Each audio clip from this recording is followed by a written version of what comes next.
الحمدللہ رب العالمین والعاقبۃ للمتقین والصلاة والسلام علی اشرف الانبیاء والمرسلین اما بعد۔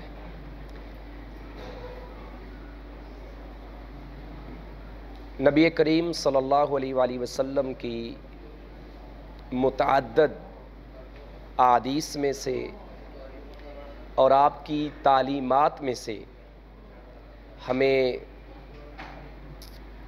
کئی ایسی روایتیں ملتی ہیں جن روایتوں میں نبی کریم صلی اللہ علیہ وآلہ وسلم نے یہ بتلایا ہے کہ کون ایسا شخص ہے جس کی دعا اللہ رد نہیں کرتے، یعنی اللہ اپنی بارگاہ میں قبول فرماتے ہیں۔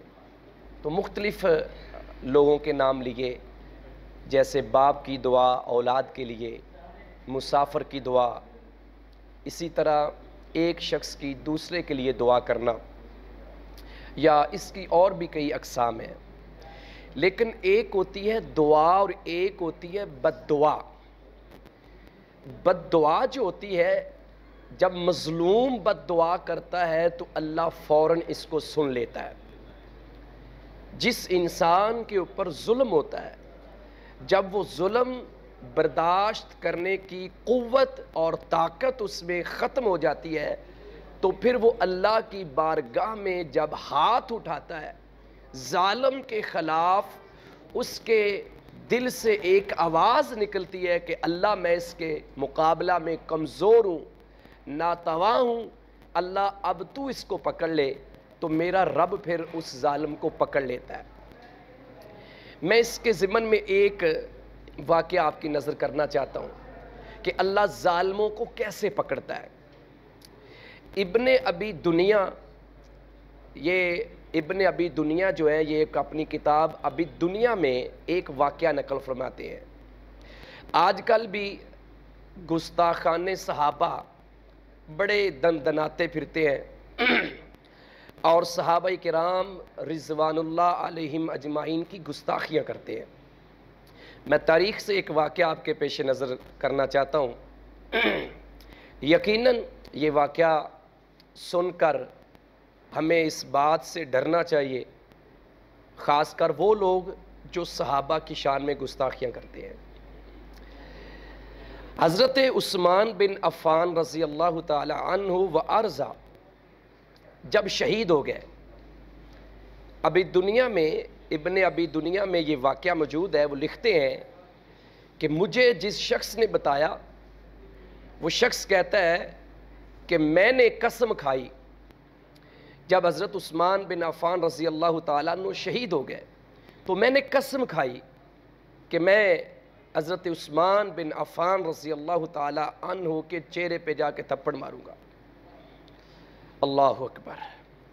اس نے یہ جرأت اور ہمت پیدا کی اور حضرت عثمان بن عفان رضی اللہ تعالیٰ عنہ و ارضا کے گھر چلا جاتا ہے اور جا کر حضرت عثمان رضی اللہ تعالیٰ عنہ کے چہرے سے کپڑا پیچھے ہٹاتا ہے، جو شہید ہو چکے ہیں، اور ان کا چہرہ اور ان کا سر جو ہے اپنی بیوی حضرت نائلہ رضی اللہ تعالیٰ عنہ کی گود میں ہے۔ جب تھپڑ مارنے کی کوشش کرتے ہیں، جسارت کرتا ہے یہ شخص، یہ گستاخ صحابہ، یہ انسان جو صحابہ کی گستاخی کرنے والے تھے ان میں شمار تھا، یہ سبائی گروپ کا ایک شخص تھا۔ جب یہ تھپڑ مارنے کی کوشش کرتا ہے تو حضرت عثمان بن عفان رضی اللہ تعالی عنہ کی بیوی جو ہے وہ اس کو بڑا سمجھاتی ہیں اور حضرت عثمان بن عفان کی شان بیان کرتی ہیں کہ حضرت عثمان بن عفان کا کیا مقام ہے، لہٰذا آپ اس فعل بد سے اور اس بری حرکت سے باز آ جائیں۔ لیکن یہ شخص باز نہیں آتا اور حضرت عثمان بن عفان رضی اللہ تعالی عنہ و ارضا کے چہرے پہ تھپڑ مار دیتا ہے۔ اس وقت حضرت عثمان بھی مظلومیت کی شہادت نوش فرما چکے ہیں اور ان کی بیوی بھی مظلومہ ہے۔ اس مظلومہ کی زبان سے بد دعا نکلی کہ اللہ میں مظلومہ ہوں، بے بس ہوں، اے اللہ تو اس کو پکڑ لے۔ بد دعا دی شخص کو۔ ابن ابی دنیا کے حوالے سے بات کر رہا ہوں، کہتے ہیں کہ جب یہ شخص حضرت عثمان بن عفان رضی اللہ تعالی عنہ کو تھپڑ مار کے ان کے گھر سے باہر آتا ہے، اللہ نے فوراً اس کے دونوں ہاتھوں کو شل کر دیا، اس کے دونوں ہاتھ سوکھ جاتے ہیں اور آنکھوں سے نابینا ہو جاتا ہے، اندھا ہو جاتا ہے۔ اللہ اس گستاخ صحابی کو، صحابی کی گستاخی کرنے والے کو اسی وقت پکڑ لیتے ہیں۔ اور یہاں تک لکھا ہے پھر یہ شخص بیت اللہ کا رخ کرتا ہے، بیت اللہ کا طواف کرتا ہے اور دوران طواف رو رو کے اللہ سے دعائیں کرتا ہے کہ اللہ میں نے بہت بڑا ظلم کیا ہے اور مجھے یہ بد دعا لگ گئی ہے اور مجھے ایسا لگتا ہے کہ تو نے مجھے معاف نہیں کرنا۔ یہ شخص رو رو کے التجائیں کرتا ہے اور اللہ سے معافیہ مانگتا ہے اور اپنی زبان سے کہتا ہے کہ مجھے ایسا لگتا ہے کہ اللہ نے مجھے معاف نہیں کیا۔ اس لیے مظلوم کی بد دعا فوراً لگ جاتی ہے۔